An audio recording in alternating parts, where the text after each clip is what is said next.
So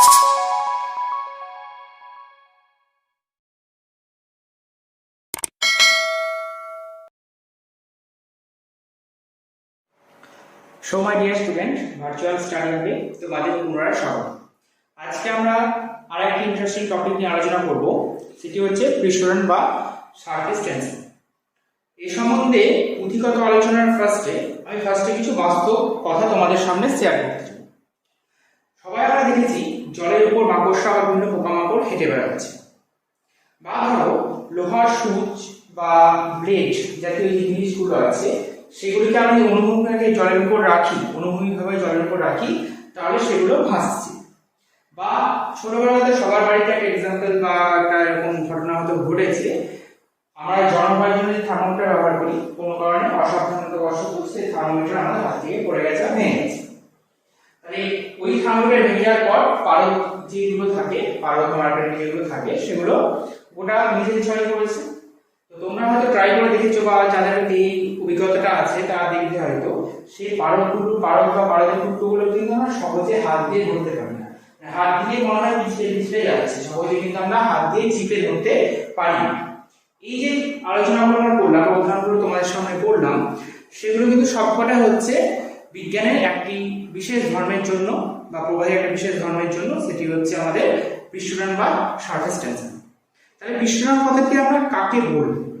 generally তরলের যে মুক্ত পৃষ্ঠ থাকে, সে মুক্ত পৃষ্ঠে ধরো আমরা একটা রেখা কল্পনা করে নিচ্ছি। সে মুক্ত পৃষ্ঠে মানে তরলের উপরে যে ফ্রি সারফেসটা থাকছে সেটা হচ্ছে মুক্ত পৃষ্ঠ। তাহলে সে মুক্ত পৃষ্ঠের ছবিতে আমি দেখাচ্ছি। তো মুক্ত পৃষ্ঠে যদি একটি রেখা কল্পনা করা হয়, তাহলে ওই রেখার প্রতি একক দৈর্ঘ্য রেখার সাথে লম্বভাবে যে বল প্রয়োগ করে এবং উভয় পাশে সে বল প্রয়োগ করে, পৃষ্ঠটান বরাবর বল প্রয়োগ করে, উভয় পাশেও বল প্রয়োগ করে, তাকে ওই তরলের পৃষ্ঠটান বা সারফেস টেনশন বলা হয়। তাহলে আমরা তো এটা বুঝলাম যে বল প্রয়োগ করে, উভয় পাশে বল প্রয়োগ করে। তাহলে আমরা এই গাণিতিক রূপ সম্বন্ধে কি লিখব? ধরো পৃষ্ঠটানকে আমরা টি দিয়ে দিচ্ছি। তাহলে আমরা কি বললাম? প্রতি একক দৈর্ঘ্য বরাবর বল প্রয়োগ করে। তাহলে টি ইকুয়াল টু আমরা লিখব হচ্ছে F বাই L। F হচ্ছে আমার ফোর্স দা বল, L হচ্ছে একক দৈর্ঘ্য। তাহলে এখান থেকে আমরা সিজিএস পদ্ধতি এবং এসআই পদ্ধতি একক জিজ্ঞেস করি, তাহলে কি লিখব? F হচ্ছে বল, তার এসআই পদ্ধতি একক হচ্ছে নিউটন। লেন্থ বা দৈর্ঘ্য, তার এসআই পদ্ধতিতে একক হচ্ছে মিটার। তাহলে আমরা এখান থেকে পেয়ে গেলাম টি একক হচ্ছে নিউটন পার মিটার। এর সিজিএস দেখি, তাহলে সিজিএস এ কি লিখব? নিউটন, তার পরিপূরক গ্রাম হচ্ছে টাইম, মিটার সেন্টিমিটার। তাহলে এখান থেকে আমরা পৃষ্ঠটানের একক সম্বন্ধে ধারণা পেয়ে গেলাম। সিজিএস পদ্ধতিতে টাইম পার সেন্টিমিটার আর এসআই পদ্ধতিতে নিউটন পার মিটার। এবার আমরা এর ডাইমেনশনস বা মাত্রা সম্বন্ধে দেখব। একই রকম ভাবে বেরোবে ডাইমেনশনস যদি আমরা বের করি। উপরে আমার আছে F বা বলের মাত্রা কি হয়? mL/t-2, আর নিচে আছে লেন্থ বা দৈর্ঘ্য, মানে একটা L। তাহলে বোথ সাইডে আমার L ক্যান্সেল আউট হয়ে যাচ্ছে, তাহলে আলটিমেটলি কি করে থাকছে? m/t-2। তাহলে আমরা এখান থেকে পৃষ্ঠটানের মাত্রা পেয়ে গেলাম। তাহলে আমরা একক, মাত্রা এবং সংজ্ঞা এই তিনটে জিনিস আমরা জানলাম। এবার আমরা জানবো এই তরলের উপর পৃষ্ঠটান কেন কাজ করে।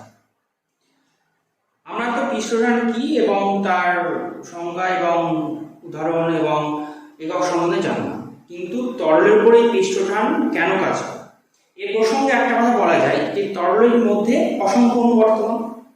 সে অণুগুলোর মধ্যে কি হয়? পারস্পরিক আকর্ষণ বল বা সংশক্তিজনিত বল সৃষ্টি হয়, যার ইংরেজি টার্ম হচ্ছে আমাদের কোহেসিভ ফোর্স। মানে অণুগুলোর মধ্যে এই ফোর্সটা বা এই বলটা কাজ করে, ঠিক আমরা বলবো পারস্পরিক আকর্ষণ বল বা সংশক্তিজনিত বল। তাহলে এই কোহেসিভ ফোর্সের জন্য কি হয়? তরলের যে ওপেন সারফেস থাকে বা মুক্ত পৃষ্ঠ থাকে, সেখানে একটা টান বা টেনশন অনুভব হয়। এই জন্য কি হয়? তরল তার মুক্ত পৃষ্ঠের উপরে যে ক্ষেত্রফল সেটাকে আস্তে আস্তে কমাতে চায়, কারণ যত কম হবে তত বেশি কি হবে? ওর সব ক্ষেত্রফল যদি কমে তাহলে টানটা কম অনুভব করবে। তাহলে এই টানটা কমানোর জন্য তরল তার ওপেন সারফেসের ক্ষেত্রফল কি হবে? সবসময় কমানোর কথা চেষ্টা করবে। তাহলে এই তরল তরলের মুক্ত পৃষ্ঠে যে ক্ষেত্রফল সংকোচনের প্রবণতা সেটা হচ্ছে আমাদের সারফেস টেনশন বা পৃষ্ঠটান। তাহলে এটার একটা এক্সাম্পল বা আমরা কি বলি, বৃষ্টির ফোঁটাগুলো কি হয় আমাদের গোলাকার হয়ে পড়ে, মানে গোল হয়ে বৃষ্টির ফোঁটাগুলো যখন পড়বে মাটির থেকে গোল হয়ে পড়ে।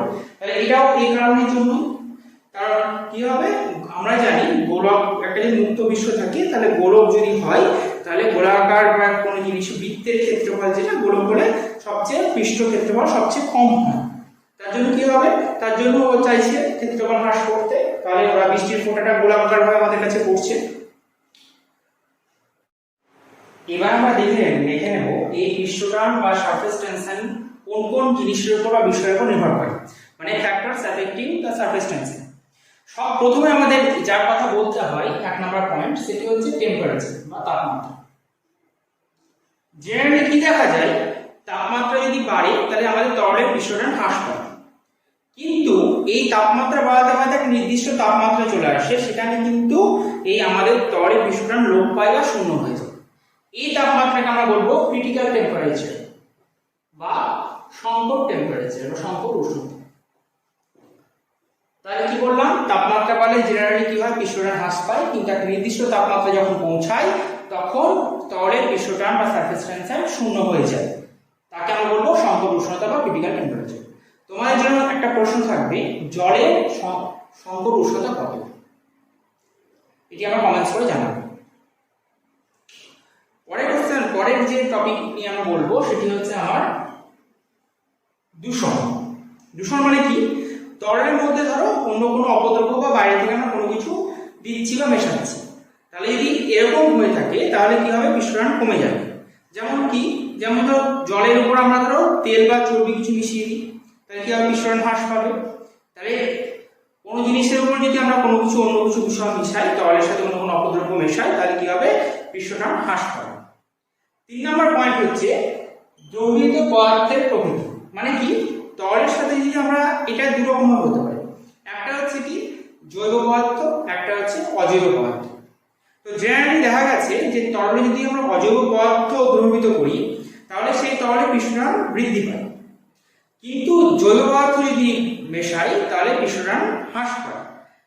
তাহলে আমাকে বলো কয়েকটি জৈব পদার্থের নাম যার সাথে তুমি জলে মেশাই তাহলে জলের পৃষ্ঠটান হ্রাস পাবে, এরকম দুটো পদার্থের নাম লেখো কমেন্ট সেকশন। তারপরে 4 নম্বর পয়েন্ট হচ্ছে তরলের উপরের মাধ্যম।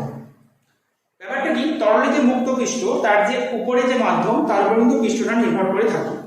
যেমন ধরো সাধারণ তাপমাত্রায় বা উষ্ণতায় যদি আমরা জলের উপর শুষ্ক বায়ু বা ড্রাই এয়ার দিই তাহলে জলের পৃষ্ঠটান জেনারেলি 7 × 9 হয়। আবার যদি আমরা জলের উপর জলীয় বাষ্প বা ওর মধ্যে কিছু একটা মিশিয়ে দিই, তার উপরে ধরো বাষ্প থাকে জলীয় বাষ্প মিশিয়ে দিই, তাহলে কিন্তু শুষ্ক বায়ু থাকছে না, সেক্ষেত্রে কিন্তু তরলের পৃষ্ঠটান কমে যাবে। সেক্ষেত্রে দেখা যায় প্রায় 70-9 হয়ে যায়। তাহলে কি হচ্ছে, উপরের যে তরলের মুক্ত পৃষ্ঠ তার উপরে যে কি সারফেস কাজ করছে বা কি মিডিয়াম কাজ করছে তার উপর কিন্তু আমাদের পৃষ্ঠটান চেঞ্জ হচ্ছে। 5 নম্বর পয়েন্ট হিসেবে আমরা বলতে পারি তরলের ঘনত্ব বা ডেনসিটি। এটি একটু বুঝতে হবে, জেনারেলি ঘনত্বের উপর কিভাবে নির্ভর করে। ধরো আমরা ধরে নিলাম রো হচ্ছে কোন তরলের ঘনত্ব আর রো ড্যাশ হচ্ছে ওই তরলের সম্পৃক্ত বাষ্পের ঘনত্ব। তাহলে সেক্ষেত্রে একটা ইকুয়েশন দাঁড়ায়, এটা হচ্ছে S = A rho minus rho dash.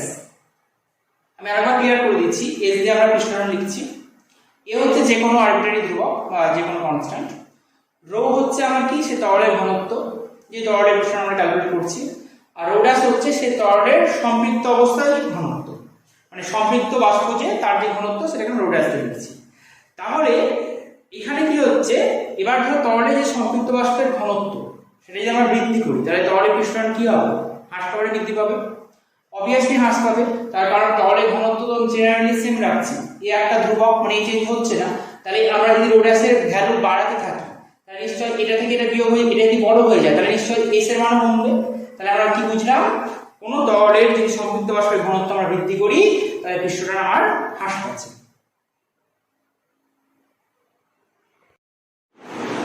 এরপর আমরা আরেকটি জিনিস সম্বন্ধে জেনে নেব, সেটি হচ্ছে পৃষ্ঠ শক্তি বা সারফেস এনার্জি। আমরা সবাই জানি কি তরলের মুক্ত পৃষ্ঠের পৃষ্ঠটান কি করে, পৃষ্ঠতলটাকে সংকুচিত করার চেষ্টা করে, মানে কমানোর চেষ্টা করে। তাহলে এই পৃষ্ঠতলের যে ক্ষেত্রফল, সেই ক্ষেত্রফলকে বাড়াতে হলে কি হয়, বাইরে থেকে আমাদের বল প্রয়োগ করতে হবে। তাহলে বহিস্থ কোনো এজেন্ট কি করে, সেই পৃষ্ঠতলের ক্ষেত্রফল বাড়ানোর জন্য কাজ করে। সেটা বাইরে থেকে কোনো এজেন্ট বা বাইরে কোনো সংস্থা কি করে, সেই পৃষ্ঠতলের ক্ষেত্রফল বাড়ানোর জন্য কাজ করে এবং সেই কাজটি কি করে, স্থিতিশক্তি রূপে তরলে সঞ্চিত হয় বা তরল পৃষ্ঠে সঞ্চিত হয়। তাহলে প্রতি একক ক্ষেত্রফলে এই যে সঞ্চিত স্থিতিশক্তি বা পোটেনশিয়াল এনার্জি, সেটি হচ্ছে তরলের পৃষ্ঠশক্তি বা সারফেস এনার্জি। তাহলে এর সংজ্ঞা কি বলবো, তরল পৃষ্ঠের ক্ষেত্রফল একক পরিমাণ বৃদ্ধি করতে যে পরিমাণ কার্য করা হয় তার দ্বারা আমরা কি করি, তরল পৃষ্ঠশক্তি মেজার করতে পারি, পরিমাপ করতে পারি। তাহলে এর যদি আমরা একক বা মাত্রা সম্বন্ধে আলোচনা করি, যেখানে কি হবে, পৃষ্ঠশক্তি আর শক্তি তলমাত্রিক ঘনত্ব যেটা, তার একক মাত্রা অভিন্ন। তাহলে সিজিএস পয়েন্টে জেনারেলি কি হয়, সারফেস ডেনসিটির একক হয় আর সেমি স্কয়ার।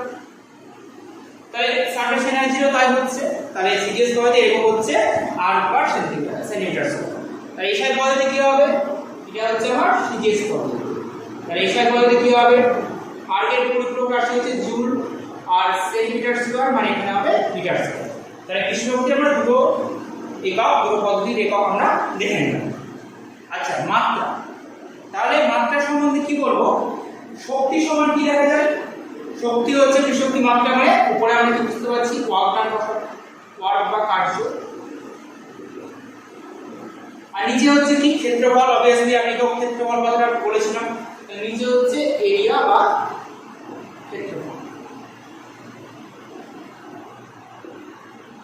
তাহলে আমরা ওয়ার্কের মাত্রা কি জানি বা কার্যের মাত্রা কি জানি, m l² p - 2, আর এরিয়া বা ক্ষেত্রফলের মাত্রা আমরা সবাই জানি l²। তাহলে l² ক্যান্সেল আউট, তাহলে পড়ে থাকছে আমার হচ্ছে m e - 2। ভালো করে দেখবে, আমরা যখন পৃষ্ঠটান বের করেছিলাম তখন তার মাত্রা কিন্তু এটাই পেয়েছিলাম।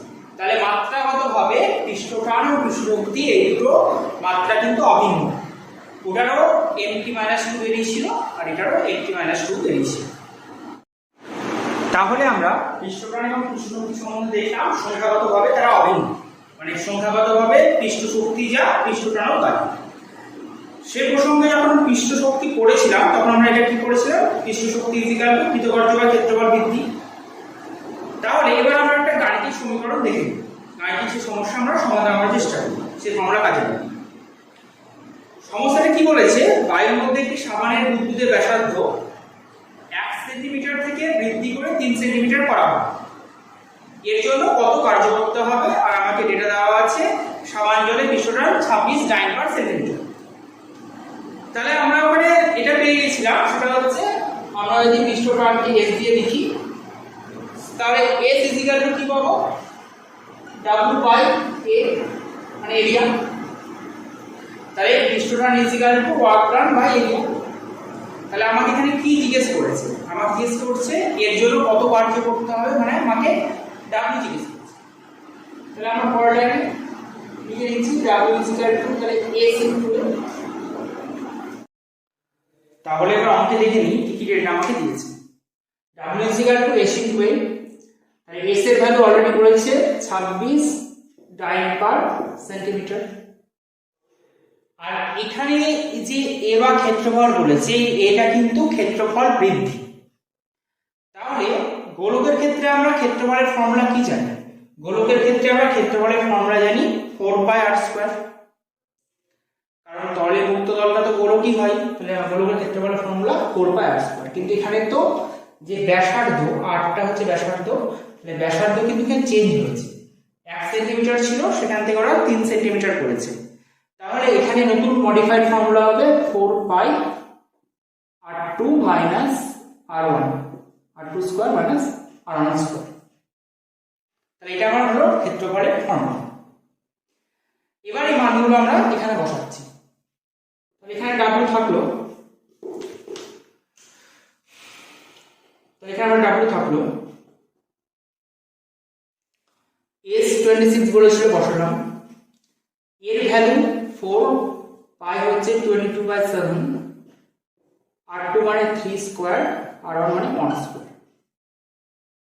এটা আর হওয়ার কথা, বাট এখানে একটা টুইস্ট আছে আমাদের। জেনারেলি সাবানটা কি করছে, বুদবুদের ভিতরে পৃষ্ঠতল আর বাইরের পৃষ্ঠতল দুই বরাবর কাজ করবে। তাহলে এখানে দুটো সারফেস হচ্ছে, দুটো পৃষ্ঠতল ধরতে হবে। তাহলে এই যে ভ্যালু বেরোলো তাকে আমরা 2 দিয়ে গুণ করবো, ভিতরের পৃষ্ঠতল এবং বাইরের পৃষ্ঠতল। এই পুরো জিনিসটা আমার ভ্যালু হচ্ছে ডাব্লুর ভ্যালু। ডাব্লু সিজিএস পদ্ধতি একক হচ্ছে আর্ক, এটা আমার হলো আর্ক। পরের লাইন ডাব্লু ইজ ইকুয়াল যদি আমরা ক্যালকুলেট করি, তাহলে 26 ইন্টু 4 ইন্টু 22/7, 9 মাইনাস 1 মানে 8 ইন্টু 2, পুরোটা আর্ক। ডাব্লু ইজ ইকুয়াল টু হবে এই ক্যালকুলেশনটা। তাহলে এই ক্যালকুলেশনটা আমরা করি, আমার কাছে অ্যান্সার আছে 5229.7, 5229.7 আর্ক। তোমরা একটু বাড়িতে ট্রাই করবে। তাহলে এই ডেটাগুলো আমরা বসিয়ে এই অঙ্কটা সলভ করতে পারবো না। তাহলে আমরা এই সাবানের বুদবুদের ব্যাসার্ধ 1 সেন্টিমিটার থেকে 3 সেন্টিমিটার বৃদ্ধি করতে আমাকে এই পরিমাণ কার্য করতে হবে। আমরা আমাদের ওয়েবসাইট লঞ্চ করেছি, তো তোমরা প্রতিটা ক্লাস সংক্রান্ত যে ইম্পর্টেন্ট পিডিএফ বা কোনো কিছু ম্যাটেরিয়ালস যদি থাকে যেগুলো আমাদের এক্সক্লুসিভ আমাদের এই চ্যানেলের বানানো বা আমার বানানো, তাহলে তোমরা সেই ওয়েবসাইট ভিজিট করবে এবং ওয়েবসাইট থেকে তুমি সম্পূর্ণ বিনামূল্যে ওগুলো ডাউনলোড করে নিতে পারো। এছাড়াও তোমরা সেই পিডিএফ বা স্টাডি ম্যাটেরিয়ালগুলো নেওয়ার জন্য আমাদের যে টেলিগ্রাম গ্রুপটা আছে, ডিসক্রিপশনে লিঙ্ক দেওয়া আছে দেখবে, সেই টেলিগ্রাম গ্রুপে যুক্ত হতে পারো। তাহলে সেখান থেকে আমরা সেগুলো প্রোভাইড করতে পারবো। আর যারা নতুন সাবস্ক্রাইবার তারা প্লিজ ভিডিওটা পুরোটা দেখবে, লাইক করবে, আর যদি ভালো লেগে থাকে তাহলে কমেন্টস করবে। আর যদি ভালো নাও লেগে থাকে তাহলে আমরা কীভাবে নিজেদের ইমপ্রুভ করবো সেই ফিডব্যাকটা আমাদের কমেন্টসে দিও। তাহলে আজকে এই পর্যন্তই, পরের ভিডিওতে আবার দেখা হবে, বাই।